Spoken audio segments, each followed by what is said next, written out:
Yun. Hello po. Magandang gabi, no, sa inyong lahat. At napakaganda ng topic natin ngayon. Favorite ng mga lalaki. So napakaganda ng topic kanina, no. So sabi doon, yung pera daw natin is hindi natin pagmamayari. Tama? Naniniwala ba kayo doon? Perang mga 3,000 balik sa katapusan. Ah, Hindi mo nababayaran. So, kidding aside, so ngayon nasa July series po tayo mga kapatid. Ang topic natin this July is intimacy and sex. No? So week 2, intimacy begins long before the bedroom. So, mga kapatid, napakaganda. No? Ngayong gabi, maging honest muna tayo at maging mature. Yan. Alam naman natin so na maraming couples ang alam nila or pagkakaintindi nila, ang intimacy is nag-uumpisa sa bedroom. Tama po ba? Ang akala natin na pagpasok natin sa kwarto, nakaligo na si Mrs., doon na nag-uumpisa. Pero ang totoo mga kapatid, intimacy begins long before the bedroom. Nagsisimula ito sa paraan ng pagsasalita natin. Kung paano tayo magsalita sa bahay, sa mga partner natin. Nadudulas tuloy ako sa S.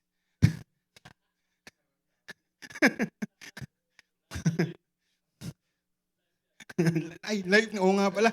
Sabi mo pala ng asawa ko, shout out ko daw siya, nanonood siya sa live. Shout out sa'yo. Nadagdagan lang. No.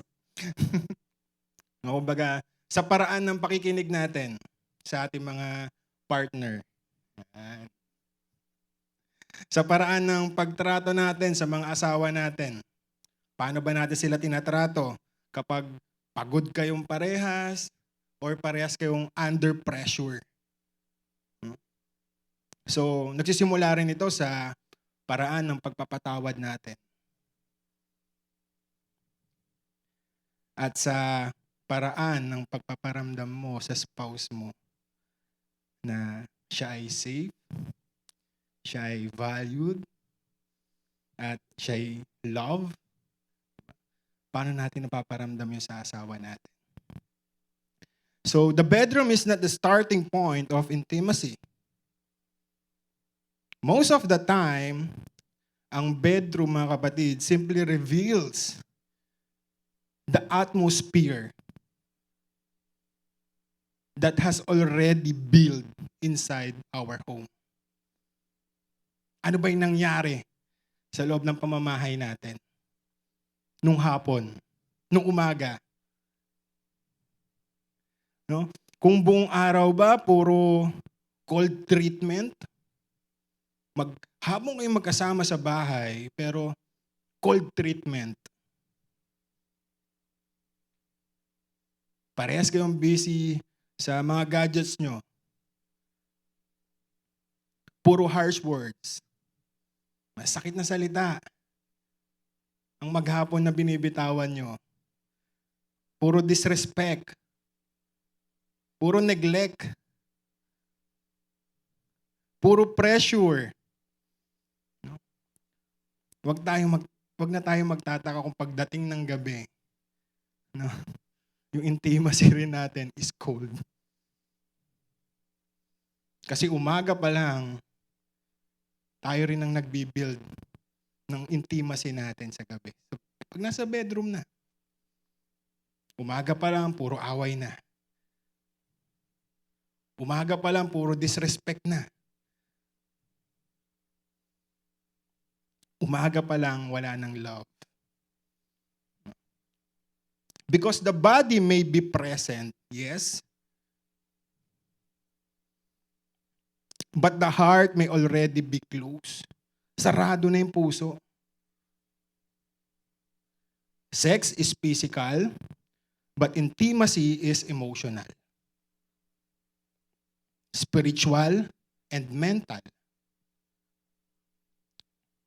So long before it becomes physical. Sabi sa nga sa Genesis chapter 2 verses 24 to 25, that is why a man leaves his father and mother, and it's united to his wife, and they become one flesh. Adam and his wife were both naked, and they felt no shame. Pansinin niyo yung order, mga kapatid. Before there was nakedness, no? There was unity. Before there was a physical intimacy, there was a covenant.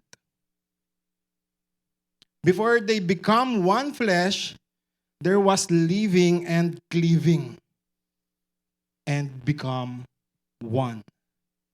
So ibig sabihin, mga kapatid, ang biblical intimacy is not only about body connection.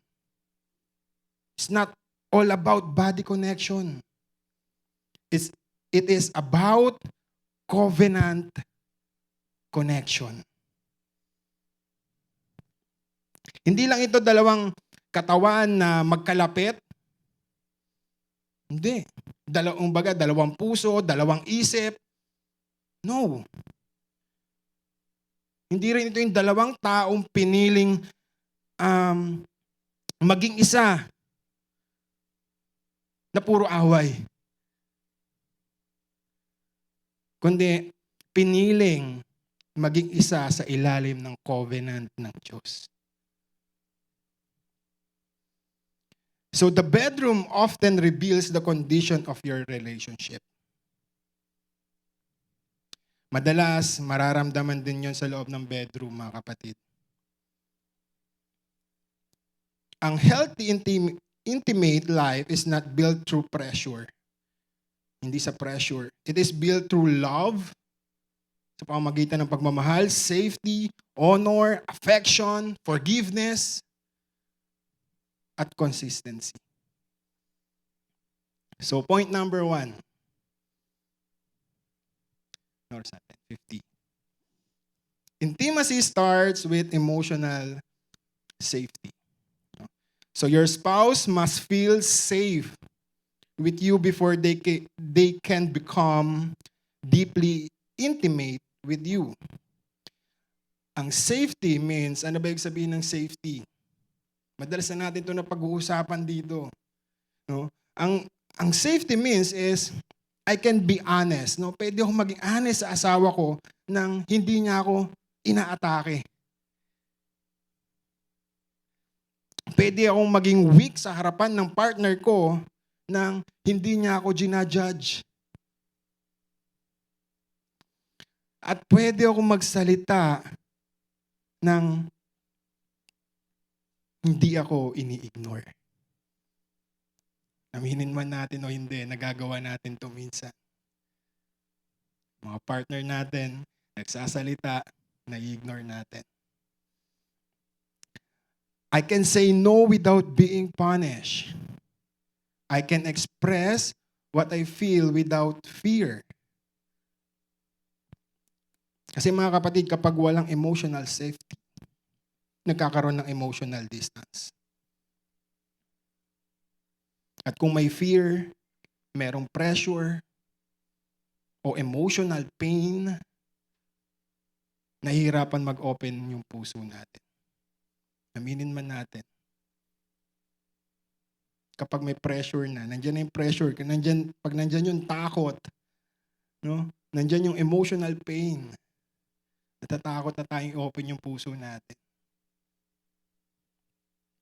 Kasi sabi sa 1 Peter chapter 3 verse 7, husbands, in the same way, be considerate as you live with your wives and treat them with respect.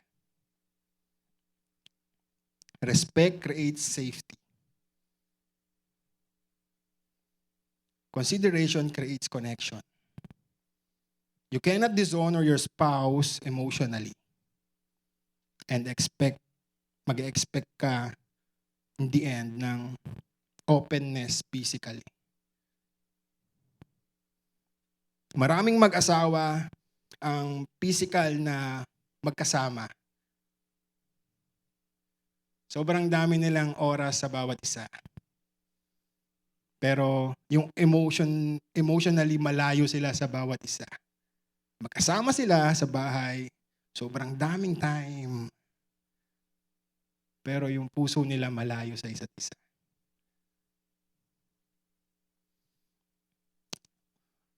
Magkasama sa bahay pero hindi safe mag-open up. Natatakot mag-open up. Magkatabi sa kama pero malayo yung loob. Magkatalikod. Tapos mag-iisip pa yung isa, ano ko yung iniisip nito? Siguro nang bababa ito.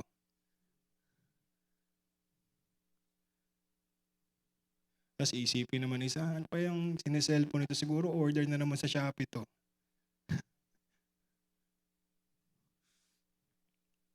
Mga kapatid, kapag ang spouse mo ay natatakot magsalita dahil baka pagalitan mo, baka pagtawanan mo, no? Baka i-dismiss mo. Or baka maliitin mo siya. No? Unti-unti na nagsasara yung puso niya. At kapag nagsara ng tuluyan yung puso, sobrang hirap ng lumalim sa intimacy. Kasi laging napapangunahan ng fear, ng takot. Unang nararamdaman nila, hindi ako safe. Kaya nagtitrigger yung defense mode. Mga kapatid, kapag nahirapan ng lumalim ang intimacy, hindi pwedeng puro demand. Hindi rin pwedeng puro pressure. Hindi rin pwedeng lagi mo sasabihin, asawa kita kaya dapat sumunod ka. Asawa kita kaya dapat makinig ka sa akin. Asawa kita eh.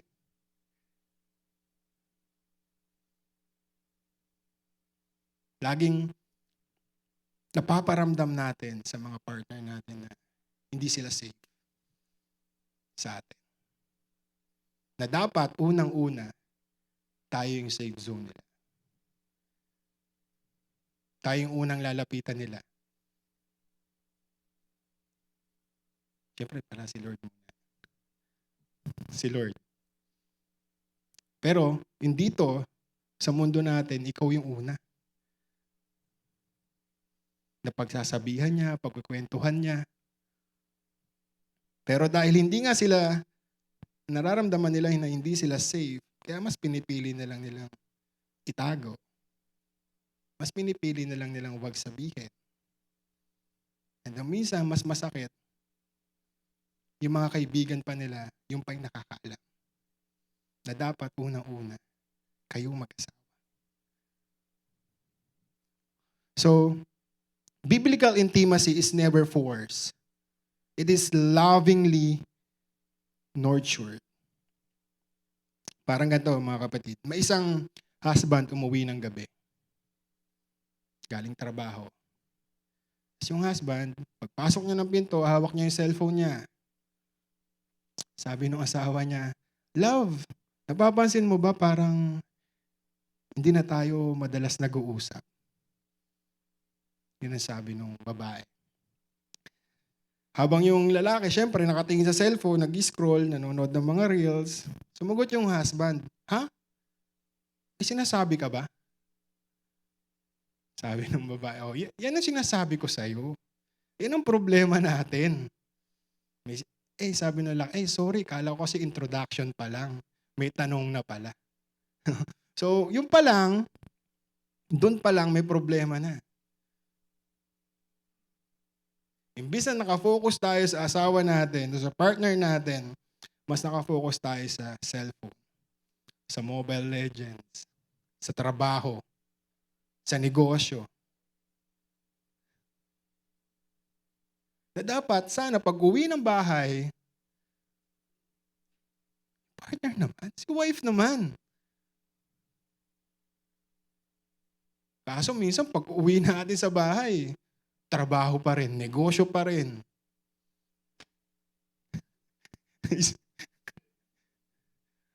Kakarampot na nga lang yung oras natin sa partner natin, minsan mas pinipili pa nating mag-cellphone. Nagbabasa ng kaso. Kung paano isosolve yung kaso. Eh, yung problema, hindi mo masolve yung problema niyong mag-asawa.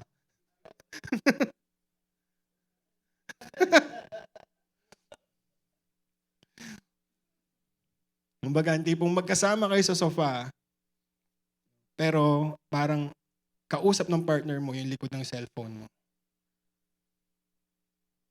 Naalala, ewan ko kung nangyayari sa inyo minsan to, o nangyari na ba sa inyo na yung tipong magkasama kayo sa sofa ng partner mo, tapos may sinasabi siya, tapos yung isip mo, wala doon sa sinasabi niya. Nasa cellphone ka. Nandun yung focus mo. Kaya nung tinanong ka, nakikinig ka ba? Siyempre, sasagot mo, oo. Oo, nakikinig ako. Naiintindihan ko ng gusto. Sasabihin, sige nga, ano nga yung sinabi ko? Siyempre, siyempre ikaw, hindi mo alam kasi hindi ka naman talaga nakikinig in the first place. Nagkukunwari ka lang nakikinig para hindi siya masaktan na binabaliwala mo siya. Eh nung tinanong ka na, sige nga, ano nga sinabi ko? Doon. Anong doon? No? So, kumbaga, magkasama kayo sa bahay pero yung isip mo, wala sa kanya. Kumbaga, listening is more than hearing words. Listening means making your spouse feel na importante ka or importante yung sinasabi mo. Kaya papakinggan kita. Kung ano man yung sinasabi mo, for me, that's important. Kaya kung ano man yung bagay na ginagawa ko ngayon, titigilan ko dahil mas importante yung sinasabi mo.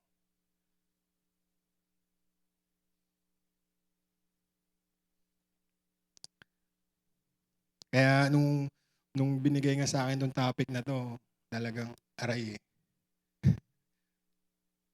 Kasi halos madalas talaga minsan may sinasabing asawa ko tapos sasabihin niya na hindi ka naman nakikinig eh. Ayaw mo naman ako pakinggan eh. Hindi nakikinig nga ako. Oh. Pero yung totoo hindi talaga eh.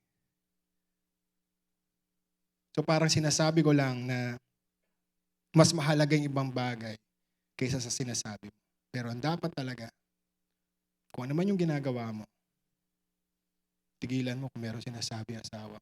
Pakinggan mo. Intindihin mo. At paramdam mo sa kanya na kung ano yung sinasabi mo, importante. Amen? Saan na ako?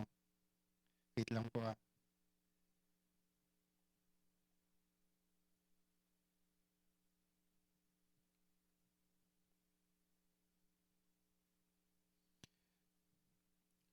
Pressure kills intimacy and safety grows intimacy. You cannot force the heart to open. You create an atmosphere where the heart feels safe enough to open. Your spouse should not be afraid of your reaction when they reveal what is inside their heart. Point number 2. Words can build desire or destroy it. Napakalakas ng power ng words. Alam natin yan. Napakatalim. Ito yung matinding sandata ng tao. Pwede makapatay, pwede makabuhay. Napakatindi. Amen. That's why you speak outside the bedroom. Affects what happened inside the bedroom. Kasi yung mga harsh words can kill affection. Sarcasm can kill closeness. And yung constant critic sa mga partner natin can kill desire.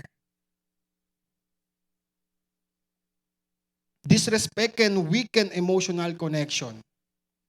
Kaya sabi sa Proverbs chapter 18, verse 21, the tongue has the power of life and death. Your words can bring life to your marriage, or your words can slowly destroy your marriage. Hindi pwedeng buong araw mo sisigawan yung partner mo. Minumura mo, iniinsulto mo. O binabaliwala mo siya. Tapos, you expect pagdating ng gabi, na onting lambing mo lang bibigay siya. Ay maghapon mo sinisigawan.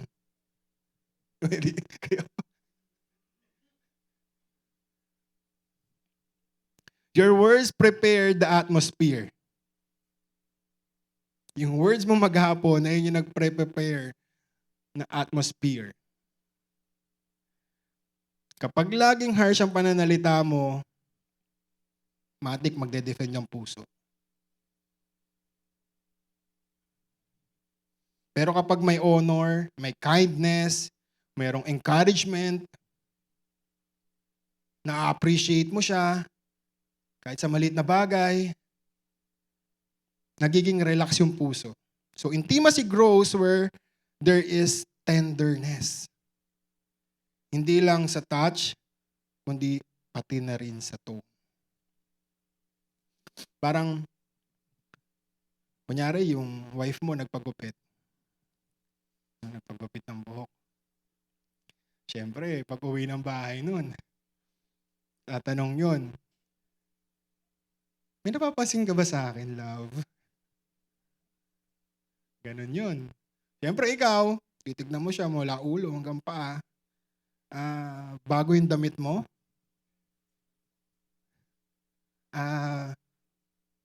Bago yung lipstick mo? Alam ko na, pumapayat ka. No, pero kahit ganun yung minsan sinasabi natin, no? Dagdag puntos bonus points. Tapos sabay sasabihin natin, joke lang, nagpagupit ka, no? So dun, pag sabi mo ng joke lang, nawala na yung bonus points mo. Pinuri mo na Binawi mo. Bagong gupit ka, no? Joke lang,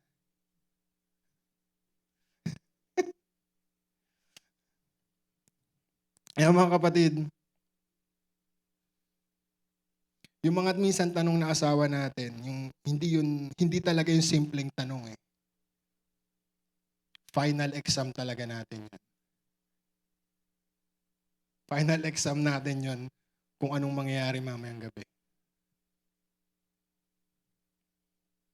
Kumbaga, parang multiple choice yon, pero wala kang pagpipilian. Kumbaga, kahit anong gawin natin, kung hindi natin na-appreciate yung asawa natin sa small things, paano pa natin siya ma-appreciate sa mga malaking bagay? Kung yung maliit nga na things na nagbago sa buhay niya, ginagawa nating katatawanan. Yes? Ako lang to. Ako lang to. Baka nga. No, yung tipong wala tuloy ako. Yung tipong ba ako?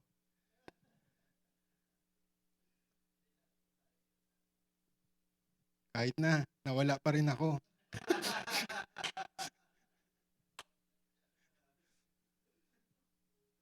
Kumbaga, yan. Whew! Amen. Palakpakan muna natin ang ating Panginoon.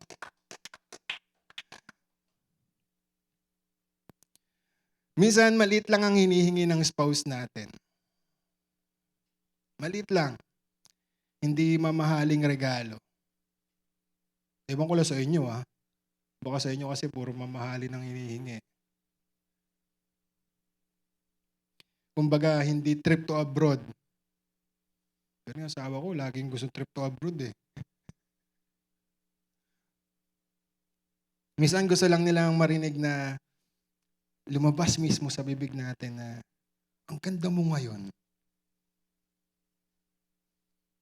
Ang sexy mo ngayon ah. Parang bumabata ka.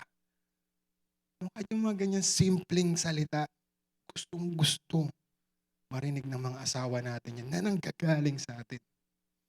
Yung tipong kahit hindi tayo tinanong, maganda ba ako? Oo. Sexy ako? Galing sa ilog eh. Ay, sa ilong eh. Bumabata ako, no? Kasi may sinusubukan ng product ngayon eh. No, pero, aminin man natin, sa mga babae, kasi dalawa lang yung babae natin eh. No, gusto nyo marinig yun, no? Sabihan ko yung ganda-ganda nyo, sexy-sexy nyo.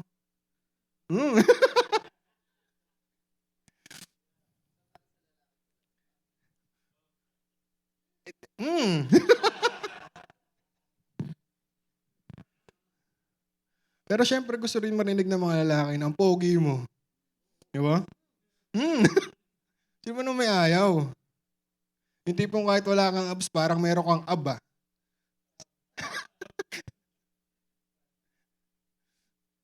Kahit hindi ka yummy, parang yummy mo. Gustong-gusto marinig ng lalaki yun. Tapos gusto rin marinig ng lalaki. Daddy, thank you sa mga ginagawa mo sa family natin ha. Thank you sa lahat ng mga pinoprovide mo, pangangailangan namin. Gusto marinig ng lalaki yun. Pero nasasabi ba natin?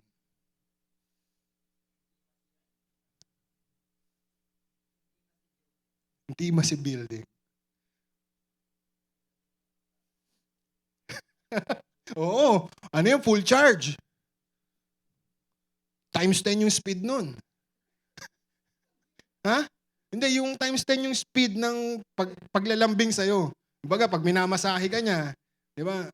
Times 10, daig pa yung sa Zion nun. Yung Zion chair. Mabilis. So mga kapatid, huwag nyo rin sasabihin sa asawa nyo na kahit hindi masarap yung ulam, sabihin nyo masarap.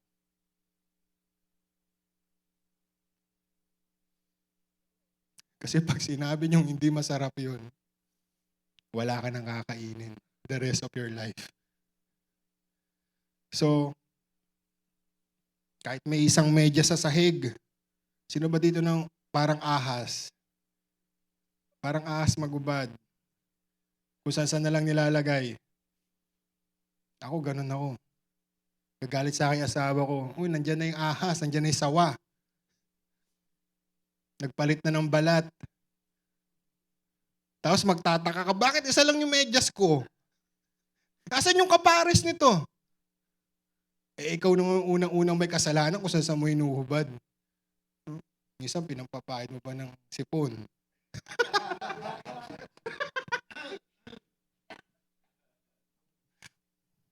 So mga kapatid, your tone is part of your intimacy. Kung paano rin natin kinakausap yung asawa natin, partner natin, your tone is part of your intimacy. Sometimes, this is not what you said, it is how you said it. Do not let strangers receive your kindness word while your spouse receive your harsh words. Yung mga kaibigan mo, pinupuri mo. Grabe kang mag-angat sa kanila. Pero pagdating sa asawa mo, yung pinakamasakit na salita ang nabibitawan. Sakit nun. Pero mga kapatid, hindi sapat na maganda lang yung words natin. Hindi sapat yun. Love must also become visible. Hindi lang naririnig yung love, hindi lang I love you, hindi lang laging ganun. Kailangan napapakita mo rin. Madaling sabihin na I love you. Napapakita mo ba? Napaparamdam mo ba?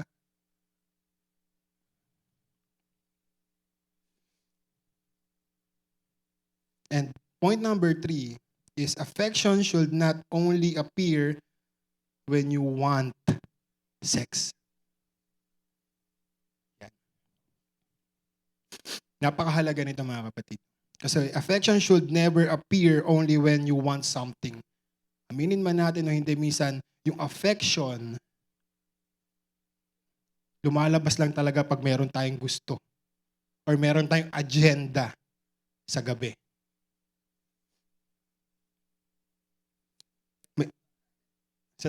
Pwede na yun. Basta meron tayong agenda. Sa umaga, sa madaling araw, sa gabi, sa hapon.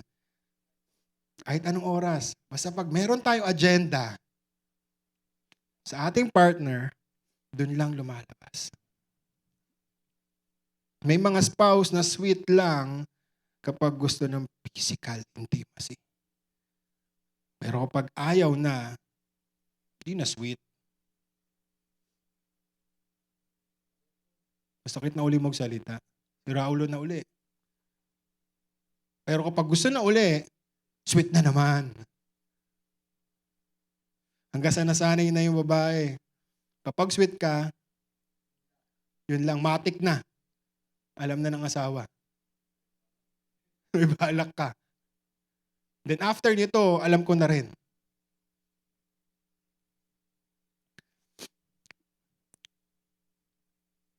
Kaya natural lang mag-isip yung spouse natin eh. Mabait ka lang kapag may gusto ka. Kung laging ganun yung routine, talagang mapapaisip yung partner natin. Mabait ka lang kasi may gusto ka. Real intimacy is built through daily affection. Hindi once a week. Hindi once a month. Kundi daily. Hindi rin occasional. Kapag gusto mo lang. Sabi sa Romans 12 verse 10, be devoted to one another in love. Honor one another above yourselves.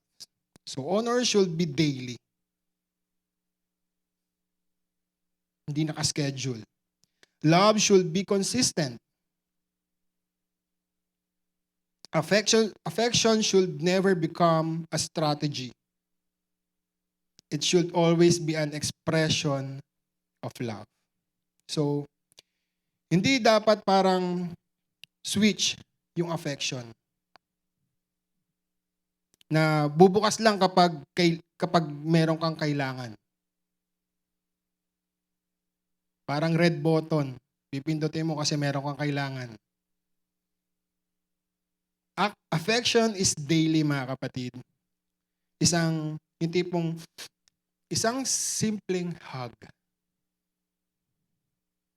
Simpleng hug. Kiss. Kapag aalis ka na ng bahay, pupunta na sa work, or sa negosyo mo, hug, kiss. O baka naman, minsan ang nangyayari, pag tapos natin magbihis, dire-diretso alis. Alis na ako, bye. Wala na yung hug. Wala na yung kiss. Nakakalimutan na natin. Hindi po kahit pag-uwi rin natin sa gabi, wala lang, parang dead ma lang. Parang hindi mo nakita yung asawa mo. Parang may dumaan lang na multo. Hindi mo siya napapansin. Na imbis sana, hug, kiss, kamustahin siya. Isang kind word. Para ma-motivate siya uli. Kasi baka pagod na pagod siya sa negosyo, pagod na pagod siya sa trabaho. Kailangan niya ng kind word. Kailangan niya ng gentle touch. Napakasimple. So, these simple things build intimacy. Hindi lahat ng intimacy ay sexual. Minsan, ang pinakakailangan ng spouse mo ay maramdaman niyang mahal mo siya. Maramdaman niya na mahal mo siya. Hindi ginagamit lang kapag may agenda ka. Kapag affection only appears before sex, it can feel anong mararamdaman kaya ng babae. Sad life. Minaman ng pula. Ginagamit mo lang ako. Pero kapag consistent yung affection, mga kapatid,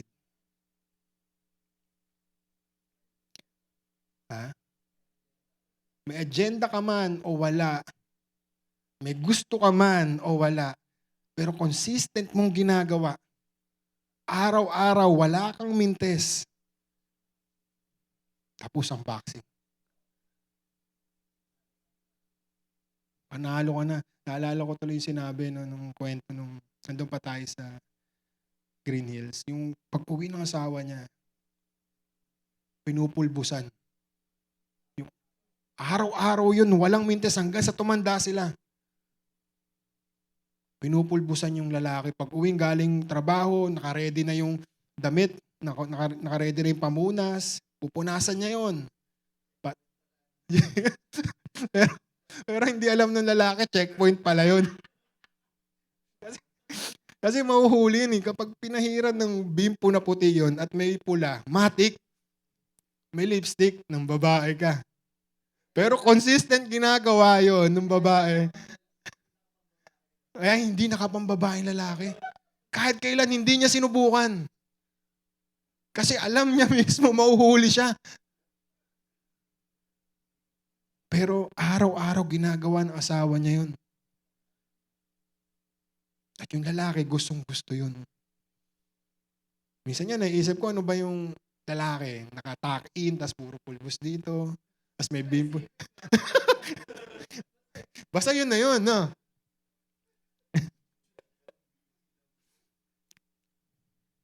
Kumbaga, kapag consistent ang affection, mas nagiging safe, mas nagiging natural, at sweet ang intimacy. Amen? So point number 4. 4 na, no? Unresolved conflict closes the heart. Conflict affects intimacy.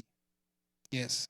Kapag ang issues ay laging ini-ignore, madalas, ang ginagawa natin sa mga issues, kapag pinag-uusapan na to, tinutulugan natin. Ayaw natin pag-usapan. So nagkakaroon tayo ng unresolved issue. Hindi na pag-usapan ng maayos, hindi natapos, hindi natuldukan.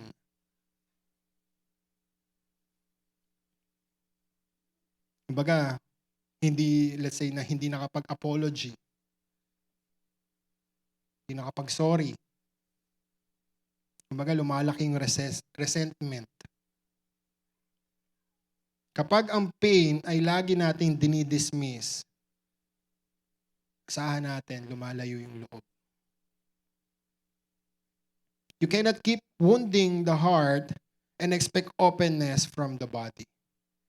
Before intimacy can grow, mga kapatid, many couples first need repair. Sabi sa Ephesians chapter 4, verses 26 to 27, do not let the sun go down while you are still angry, and do not give the devil a hold. Amen. Unresolved anger gives the enemy space.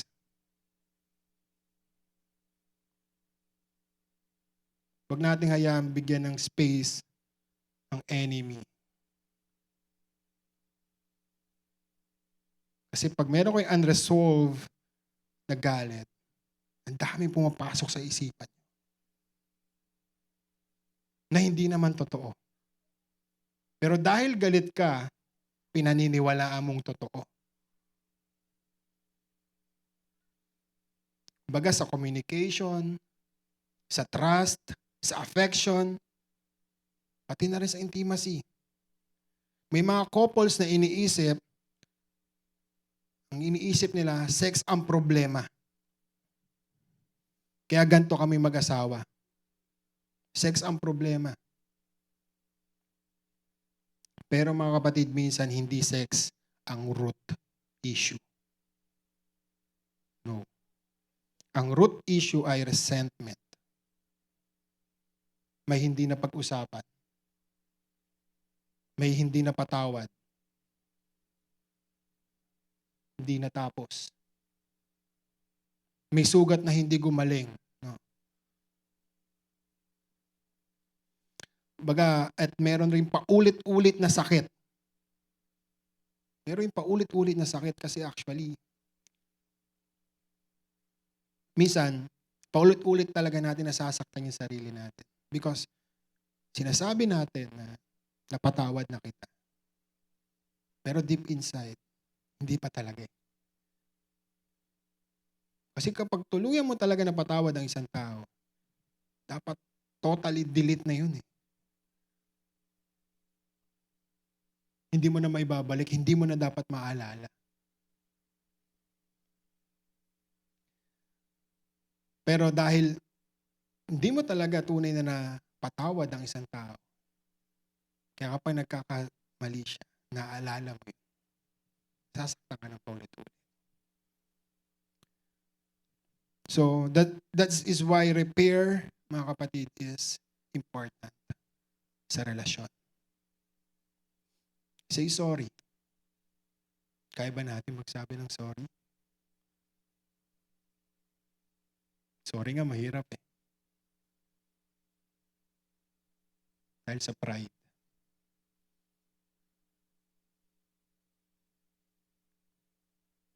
Makinig. Kaya ba natin makinig? Magpatawad. Ng totoo. Clarify. Heal. Huwag nating asahan na lalalim ang intimacy natin kung puro unresolved pain ang relasyon natin. Sobrang daming unresolved. Tapos mag-expect tayo na lalalim yung intimacy natin. Baga, merong mag-asawa nag-away. Sabi ng husband, okay na tayo. Sabi ng asawa. Sabi ng asawang babae, okay. Okay lang sinabi. Pero mga kapatid, ang sagot na okay, hindi ibig sabihin okay na. Ang okay, hindi talaga okay yun. Pero dahil narinig mo yung word na okay, natulog ka na. Pagising mo na umaga, pati, sama mo na si Lord. Nagulat si Lord. O, nandito ka na. Hindi mo pa araw. Binigla mo ako ah. Ginulat mo ako. Pero yung word na okay, hindi talaga okay yun. At yung word na ikaw bahala, nakakala natin yung word na ikaw ang bahala or bahala ka, freedom na natin yun. Yes! Pumayag siya, ako daw bahala. Yes, freedom. Kala natin freedom, pero hindi talaga freedom yun, mga kapatid. Trap yun. Dahil kapag ginawa mo yung gusto mo, naku, maghahalo ang puti sa dekolor. Trap yun. Sa haba na yung mag-asawa ng asawa ko, yung sinabi niyang ikaw bahala at ginawa ko yung gusto ko dahil sabi niya akong bahala, lahat yun nag-away kami. Sabi mo ako bahala.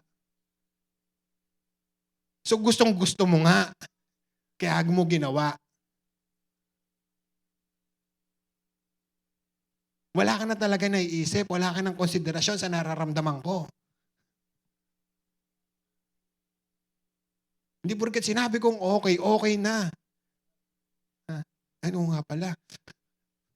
Hindi ko nga sinama ngayon para at least makabuelo ba? Makabawi man lang. Kaso, tignan ko nga ba, may chat na sa akin. So mga kapatid, hindi lahat ng sugat nawawala pagkatapos matulog. Hindi lahat ng sakit nawawala kapag natulog na tayo. Nandun pa rin yun. Pagising nandun pa rin. Kasi may pain na kailangan pag-usapan. Hindi kailangan i-dismiss, i-disregard. May apology na kailangan sabihin. At may responsibility na kailangan tanggapin. Minsan gusto natin ng romance. Pero ayaw natin mag-repair ng relasyon natin. Gusto natin ng closeness, pero ayaw natin mag-sorry. Gusto natin maging okay ang relasyon, pero ayaw nating sabihin na, okay, mali ako. Sorry. Gusto natin na maayos, pero hindi natin matanggap sa sarili natin na nagkakamali tayo. Na mali ako. Di mo pwedeng sabihin, okay, sorry, mali ka. Tatanggapin niya ba yun? Nag-sorry ka para sa kanya, okay, sorry, mali ka. Hindi mali ako, mali ka. Sometimes the most romantic words are not, I love you. The most romantic word is, I am sorry.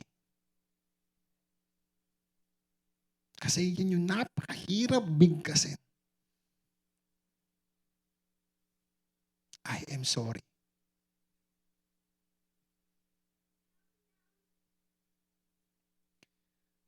I was wrong.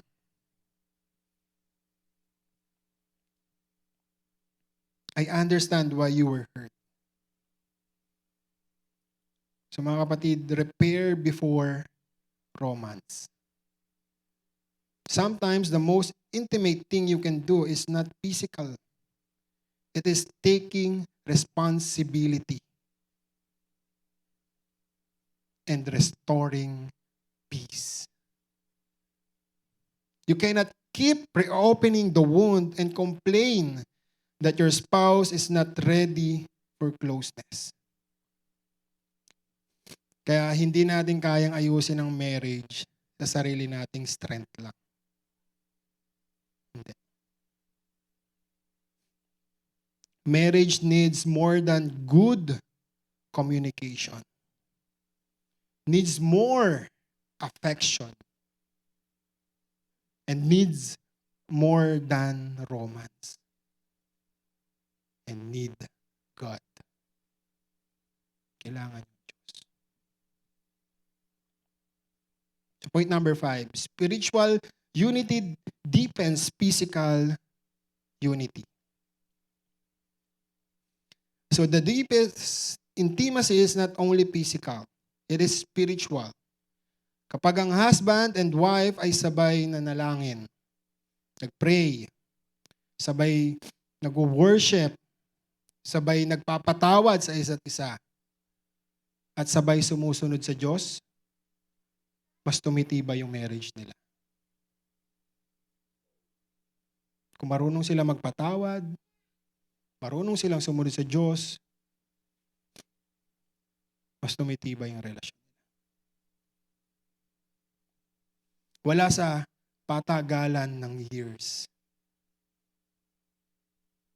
para mo masabing maganda pinagsamahan.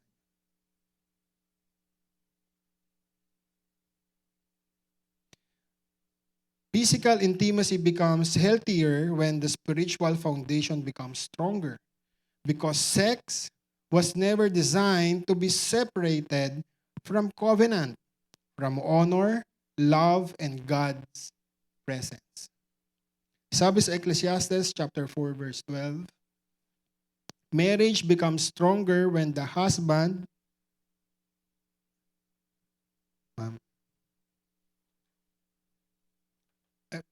Yan. Sabi sa Ecclesiastes chapter 4 verse 12, a cord of 3 strands is not quickly broken. So marriage becomes stronger when the husband, the wife, and God are connected together. Kapag si God ang nasa center ng marriage, madalas talaga itong pinapayo sa mga bagong kasal. Kailangan si God yung center ng marriage nyo. Hindi nawawala to. Kasi kapag si God ang nasa center ng marriage, iba yung atmosphere. Hindi ibig sabihin na perfect yung couple. Kasi wala naman talagang perfect couple. Lahat merong problema. Lahat merong kanya-kanyang problema.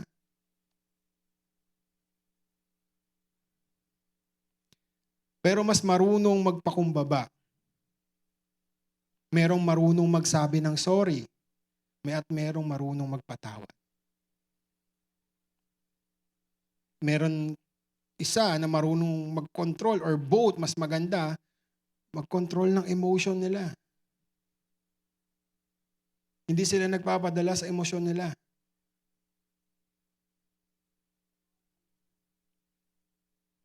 Spiritual unity protects physical intimacy from becoming selfish.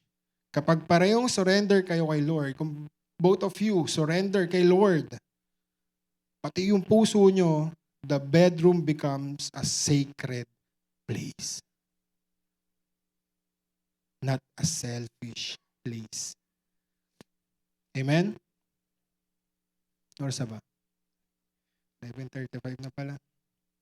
A stronger spiritual connection creates a safer, intimate connection.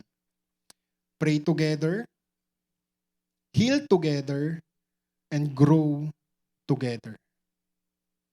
Because intimacy is not just about body touching. It's all about two lives becoming one.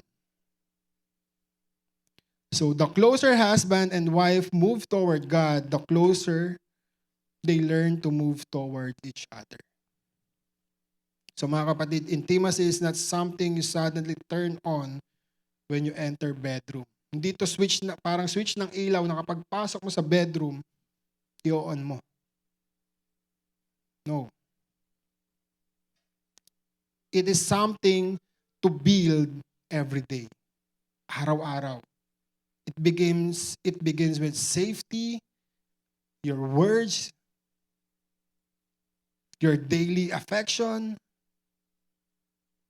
yung mga conflict repairs, marami pang iba. So it should become a place of covenant, love, safety, honor, and mutual joy. So, final reminder mga kapatid, do not only work on the bedroom. Work on relationship. A healthy, intimate life is the fruit of healthy connection. Build trust, speak gently, show affection daily, put God at the center. Kaya mga kapatid, bago tayo matapos, mas maganda na araw-araw pinapractice natin. Hindi lang kapag meron tayong kailangan. Or pag meron lang tayong kasalanan, tsaka ka lang lumalambing. Pero pag wala kang kasalanan, nawawala na. Pag naiinis ka na sa asawa mo at hindi na siya kamahal-mahal, hindi mo na rin gagawin. Pero dapat, kahit inis na inis ka na sa asawa mo, hindi na siya kamahal-mahal, gawin mo pa rin. That's your promise. Sabi nga, di ba, pag kinakasal, sa hirap, ginawa. Hindi puro ginhawa. Kasi, aminin man natin o hindi, may mga araw sa buhay natin na mga partner natin, hindi sila kamahal-mahal. Nakakainis. Sarap gilitan. Pero dahil may promise ka sa Panginoon, kailangan mong gawin. Hindi ka titigil dahil naiinis ka sa Kanya. Kahit naiinis ka sa Kanya, gagawin mo pa rin ito. That's love. Amen? Palakpakan natin ang ating Panginoon. Bago po tayo matapos, sabay-sabay po natin ito i-declare. 1, 2, 3, go. I declare that my marriage will be a place of safety, honor, and love. I will not use pressure, manipulation, silence, or anger to control intimacy. I will build emotional safety through patience, kindness, and respect. I will speak life, not death. I will show affection daily, not only when I want something. I will repair conflict and protect our connection. I will seek spiritual unity with my spouse. Our intimacy will not be shaped by selfishness or pressure. I will be shaped by covenant honor, love, and God's presence. In Jesus' name, Amen. Maraming salamat po sa inyong lahat.